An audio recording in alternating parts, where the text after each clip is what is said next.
Hello friends, welcome to నవలా హృదయం. ఈరోజు హర్షప్రియం నెక్స్ట్ పార్ట్ చూడబోతున్నాం. కథలోకి వెళ్దామా? అసలు ఈ హర్షకు నేను ఎలా కనిపిస్తున్నాను?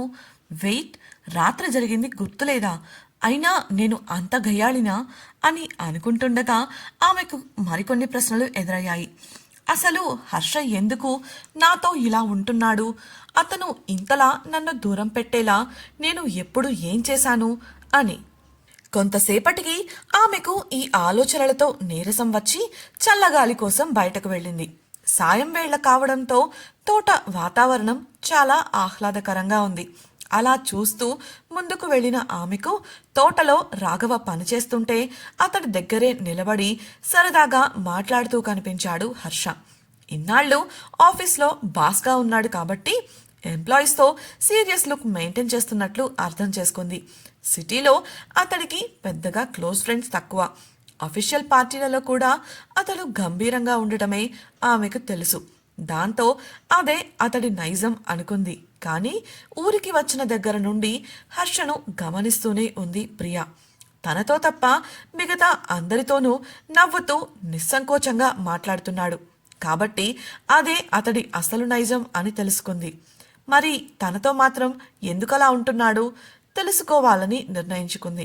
అనుకున్నదే తడవు వారి దగ్గరకు నడిచింది. ప్రియ రాకను గమనించిన హర్షస్వరం మూగబోగా రాఘవ ప్రియను పలకరించాడు. ఏంటమ్మా ఇలా వచ్చావు అని అతడు అడగగా, ఇంట్లో బోర్ కొడుతోందన్నయ్య, అందుకే నవ్వుతూ చెప్పింది ప్రియ. హర్ష ఓరకంట ఆమెను గమనిస్తూనే ఉండగా, అవునా, మా ఆవిడ కూడా లేదు, పోనీ అలా తోటలోకి వెళ్ళి చూసిరమ్మా అని అతడు చెప్పగా, అమ్మో ఒంటరిగానా? నా వల్ల కాదు, అసలే నాకు పాములంటే భయం, చేతులు కాదన్నట్లు ఊపుతూ చెప్పింది. వీడున్నాడు కదా అంటూ హర్షను చూపించాడు రాఘవ. హర్ష, అయితే నాకు తోడుగా వచ్చి తోట చూపించవా ప్లీజ్ నవ్వుతూ అడిగింది ప్రియ. బ్రతిమిలాడుతున్నట్లు క్యూట్గా పెట్టిన ఆమె ముఖం చూసి కాదనలేక, సరే పద అని దివ్యకు చెప్పి, వస్తాన్రా అంటూ రాఘవకు చెప్పి ప్రియతో తోట లోపలికి వెళ్ళాడు హర్ష. అతడి అడుగుల్లో అడుగులు వేస్తూ అతడిని అనుసరించింది ప్రియ. అలా తోటలోకి వెళుతూ ఒకచోట జామ చెట్టు కనిపించగా చెట్టు నిండా దోరగా పండిన జామ పండ్లు ఉండటం చూశాడు హర్ష. ప్రియను అడగాలని హర్ష నడవటం ఒక్కసారిగా ఆపగా క్రిందికి చూస్తూ అతడి అడుగులలో అడుగులు వేస్తూ నడుస్తున్న ప్రియ వెనుకగా అతడి వీపుకు తగులుకొని ఆగింది. ఒక నిమిషం ఇద్దరూ తడబడి చూపులు తిప్పేయగా మొదటగా తేరుకున్న హర్ష, ప్రియా, నీకు జాంకాయలు కావాలా అంటూ చెట్టు వైపు చూపించాడు. చెట్టు నిండా దోర జామ పండ్లు గమనించిన ప్రియ తినాలని కోరిక కలగటంతో, హా అవును హర్ష, కానీ ఎలా కోద్దాం, ఇక్కడ కర్రలేవీ లేవే అంటూ చుట్టూ వెతకసాగింది. కర్రెందుకు, నేనున్నాను కదా, చెట్లు ఎక్కడం మా అబ్బాయిల పనే కదా నవ్వుతూ చెప్పి చెట్టు దగ్గరకు నడిచాడు హర్ష. ఆ మాటకు ప్రియ చిరుకోపంగా అతడిని చూస్తూ, అంటే నీ ఉద్దేశం ఏంటి హర్ష? అబ్బాయిలు మాత్రమే చెట్లు ఎక్కగలరు అనా, అమ్మాయిలు ఎక్కలేరు అంటున్నావా అని ప్రశ్నించింది. దాంతో హర్ష ముఖంలో భావాలు మారిపోయాయి. ఏ విషయంలో అయితే ప్రియను కదిలించకూడదో అదే విషయంలో కదిలించాను అని అర్థమై తనను తనే మనసులో బండబూతులు తిట్టుకున్నాడు. అది కాదు ప్రియా, చీరలో ఉన్నావు కదా, ఎందుకులే అని అంటూ సర్ది చెబుతూ వెనక్కు తిరిగిన అతడికి తన ప్రక్కనే నిలబడి కొంగు బొడ్డులో దోపుకొని చెట్టెక్కడానికి సిద్ధమవుతూ కనిపించింది ప్రియా. ప్రియా, ఏం చేస్తున్నావు నువ్వు? దెబ్బలు తగిలితే ఏమైనా ఉందా అని సర్ది చెప్పేలోపే ఆమె చెట్టు ఎక్కడం మొదలుపెట్టింది. ఆమెను ఆపాలి అంటే ముట్టుకోవాలి, ముట్టుకుంటే కస్సుమంటుంది. ఏం చేయాలో అర్థం కాక ఆమె పడితే పట్టుకుందామన్నట్లు అప్రమత్తంగా చూస్తూ నిలబడ్డాడు హర్ష. చెట్టెక్కిన ప్రియ ఒక కొమ్మపై కూర్చొని జామ పండు కోసి తింటూ, ఇప్పుడు కూడా అదే మాట చెబుతావా హర్ష నవ్వుతూ గర్వంగా అంది. ఆమె పడుతుందేమో అన్న కంగారులో ఉన్న హర్ష, నా మాట నేను వెనక్కు తీసుకుంటున్నాను ప్రియా, నువ్వు చేసి చూపించావు కదా, ఇక ముందు నువ్వు త్వరగా దిగి కిందికిరా అని పిలిచాడు. ప్రియ నవ్వుతూ కొన్ని జామకాయలు కోసి హర్షకు క్యాచ్ వేసి పైకొమ్మ నుండి క్రింది కొమ్మల మీదకు వచ్చింది. అక్కడి నుంచి క్రిందికి ఎలా రావాలో ఆమెకు ఆ క్షణం అర్థం కాలేదు. ఎక్కడం సులభంగా ఉంది కానీ దిగటం కుదరటం లేదు. ప్యాంటులో ఉండుంటే కనీసం దూకగలిగేదేమో, కానీ చీర వల్ల ఇబ్బందిగా ఉంది. హర్ష ముందే చెప్పిన మాటలు గుర్తొచ్చి తనను తనే మనసులో తిట్టుకొని తింగరిలా నవ్వుతూ హర్ష వంక చూసింది. ఆమె పరిస్థితి అర్థమైన హర్ష నవ్వు వస్తున్నప్పటికీ ఆపుకొని, అలాగే జాగ్రత్తగా కూర్చో, నేను వెళ్ళి నిచ్చెన తీసుకువస్తాను అంటూ వెనుతిరిగాడు. ప్రియా అతన్ని ఆపి, నిచ్చెనెందుకు హర్ష, నువ్వున్నావు కదా, కాస్త నాకు సాయంగా రా, సులభంగా దిగేస్తా అంటూ చేతులు చాపింది. ఆ మాటలు విన్న హర్ష అంది ప్రియేనా అన్నట్లు ఆశ్చర్యంగా చూస్తూ నిలబడగా, వచ్చి సాయం చేయమంటే ఏంటి అలా కొయ్యలా నిలబడ్డా హర్ష, రా ఇలా చెట్టుపై కూర్చొని కాళ్ళు చేతులు ఊపుతూ విసుగ్గా అంది ప్రియ. ఆ మాటలకు షాక్ నుండి తేరుకున్న హర్ష దగ్గరకు నడుస్తూ, ఆర్ యు ష్యూర్ ప్రియా భయంగా అడిగాడు. చెట్టుపై నుండి దించవయ్యా స్వామి అంటే అదేదో పెద్ద తప్పు చేయమన్నట్లు చూస్తావేంటి అంది ప్రియ విసుగ్గా. ప్రియే స్వయంగా చెప్పడంతో ఇక చేసేదేం లేక ఆమెకు సాయం చేయడానికి ముందుకు కదిలాడు హర్ష. అయినప్పటికీ కూడా కాస్త జాగ్రత్త పడుతూనే సాధ్యమైనంత వరకు ఆమెను ఎక్కడ పడితే అక్కడ తాకకుండా ఉండటానికి ప్రయత్నించాడు. అంటీ ముట్టనట్లు తనను పట్టుకున్న హర్షను చూసి విసుగ్గా, నేనేమన్నా గాజు బొమ్మనా, అంత సున్నితంగా పట్టుకుంటే పట్టేలా చిక్కుతుంది, కొంచెం పడిపోకుండా గట్టిగా పట్టుకో అని ఆమె చెప్పగా తడబడుతూ బెరుగ్గానే ఆమె నడుము చుట్టూ చేతులు వేశాడు హర్ష. అదే అనువుగా ప్రియ ముందుకి వాలగా తన బరువు ఒక్కసారిగా హర్షపై పడింది. అలాగే ఆమె పూర్తిగా అతడిపై వాలిపోవడంతో అతనికి పూర్తిగా అతుక్కుపోయి అతడిలో అలజడిని రాజేసింది. అమాంతం కళ్ళు పెద్దవి చేస్తూ కంగారు పడిపోయాడు హర్ష. దాంతో అదుపు తప్పి నిలదొక్కుకోవడానికి అడుగు వెనక్కు వేస్తున్న సమయంలో కాలు రాయిపై పడి బ్యాలెన్స్ కోల్పోయిన హర్ష ఆమెతో సహా వెనక్కు పడిపోయాడు. అది గమనించిన ప్రియ భయంతో కళ్ళు మూసుకుంటూనే హర్ష తలకు దెబ్బ తగలకూడదు అనుకుంటూ అతడి తల వెనుక చేతులు పెట్టి తన వైపుకు లాక్కుంది. హర్ష తల పూర్తిగా ఆమె ఎదకు అతుక్కుపోగా షాక్లోకి వెళ్ళిపోయాడు అతడు. పూర్తిగా పడిపోయాక కింద హర్ష, అతడి పైన ప్రియా ఉన్నారు. కొంతసేపటికి తేరుకున్న హర్ష, ప్రియా లే అని కూడా పలుక్కొని చెప్పగా పడుతున్న భయంలో కళ్ళు మూసుకున్న ప్రియా మెల్లగా కళ్ళు తెరిచింది. తన ఎద హర్ష ముఖానికి అతుక్కొని ఉండటం గమనించి గబుక్కున లేవాలని చూసింది. కానీ ఆమె చేతులు హర్ష తల కింద ఉండటంతో అమాంతం మళ్ళీ అతడిపై పడిపోయింది. సారీ సారీ, కొంచెం నీ తల ఎత్తవా, చూపులు మరల్చి చెప్పి అతడు తల పక్కకు కదిలించడంతో తన చేతులను వెనక్కు తీసుకొని పైకి లేచింది ఆమె.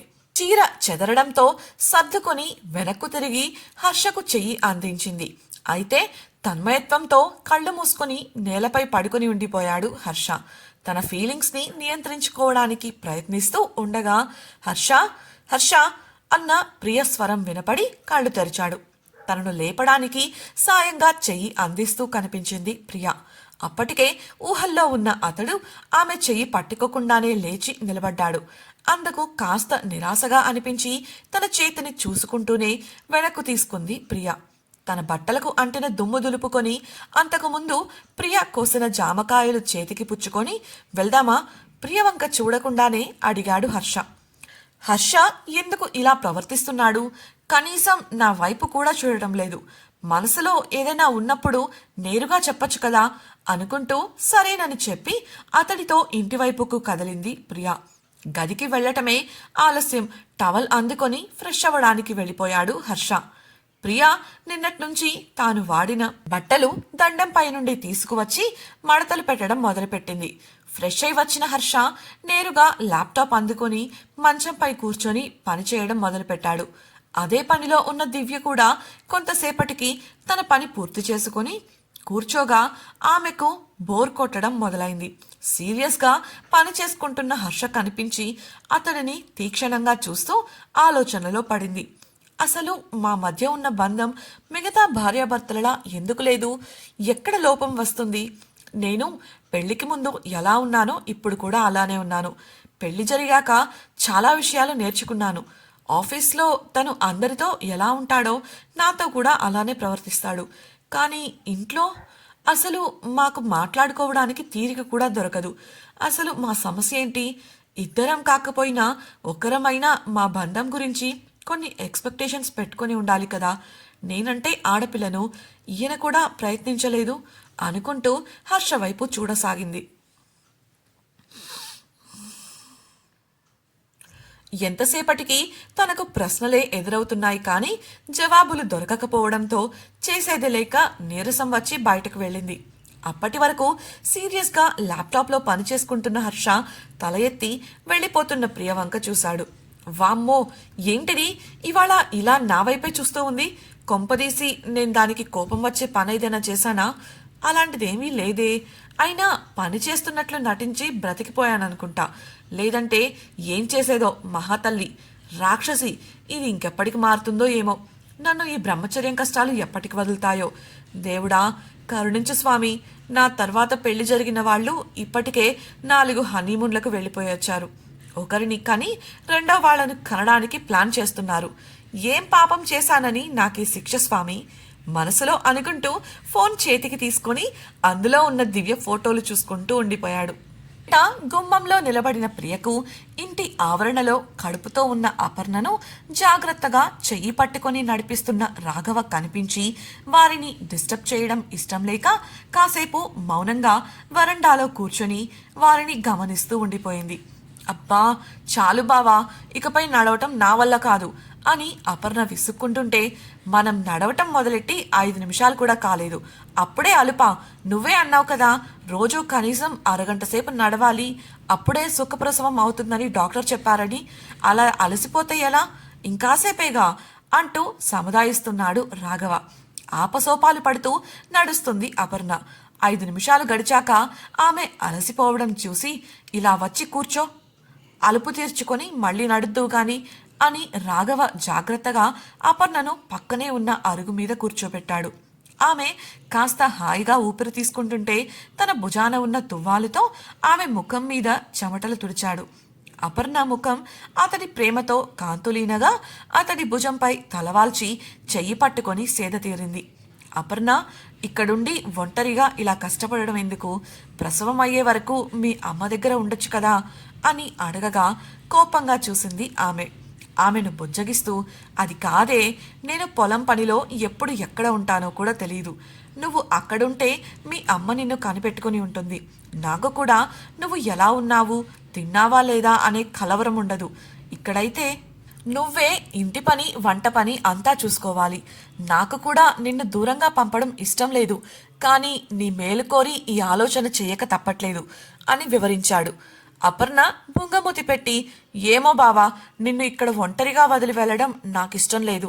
అంతగా అవసరం పడితే మా అమ్మను వచ్చే మాసంలో ఇక్కడికి రమ్మని చెబుతాలే అంటుండగా ఉలిక్కిపడి ఆనందంగా నవ్వుతూ పొట్టపై రాఘవ చెయ్యి పెట్టుకొని, చూడు బావా, బిడ్డ కదులుతోంది. తనకు కూడా నువ్వు నన్ను దూరంగా పంపడం ఇష్టం లేదనుకుంటా అంది. రాఘవకు కూడా అపర్ణ కడుపులో ఉన్న బిడ్డ కదలికలు తెలిసి మురిసిపోయాడు. ప్రేమగా అపర్ణ బుగ్గలు లాగి, అవునవును తెలుస్తోంది అని అన్నాడు. అన్నట్లు చెప్పడం మర్చిపోయాను బావా, మనం మాట్లాడే మాటలు బిడ్డ వింటాడట. అందుకోసం ఇప్పటి నుండే మనం బిడ్డతో మాట్లాడొచ్చు అని డాక్టర్ చెప్పింది అని అపర్ణ చెప్పగా రాఘవ ఆమెతో చేరి బిడ్డకు కబుర్లు చెప్పడం మొదలుపెట్టాడు. సాయం సంధ్యవేళ కావడంతో పని అయిపోయి తీరికగా ఒకరితో ఒకరు సరదాగా సమయాన్ని గడిపారు.